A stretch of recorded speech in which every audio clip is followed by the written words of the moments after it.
শিক্ষামন্ত্রীর পদত্যাগ দাবি, শিক্ষার্থীদের বিক্ষোভ চলছে আর দুর্ভোগ বাড়ছে সাধারণ মানুষের।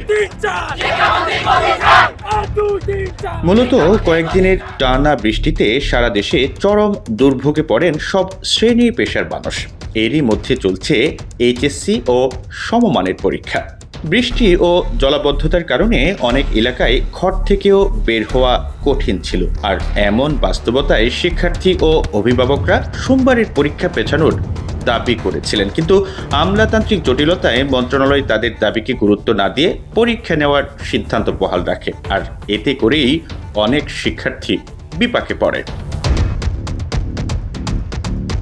এই অবস্থায় বৈরী আবহাওয়ায় এইচএসসি ও সমমান পরীক্ষা গ্রহণ এবং প্রশ্নপত্রের ত্রুটির অভিযোগে শিক্ষামন্ত্রীর পদত্যাগের দাবিতে মঙ্গলবার সকাল থেকে দিনভর ঢাকাসহ সারা দেশে সড়ক অবরোধ করে আন্দোলন করেছে শিক্ষার্থীরা।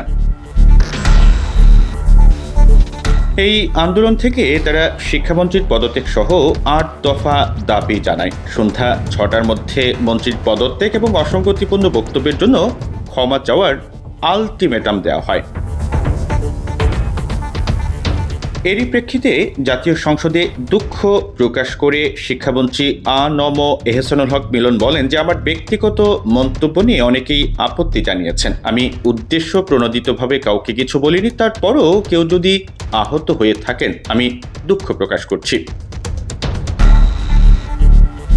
কিন্তু শিক্ষামন্ত্রীর দুঃখ প্রকাশের পরও আন্দোলন থামেনি। আজ তৃতীয় দিনের মতো শিক্ষার্থীরা আন্দোলন চালিয়ে যাচ্ছে।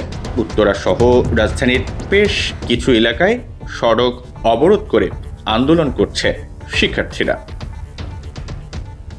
Raunak Hasan, Vision 24 News, Dhaka.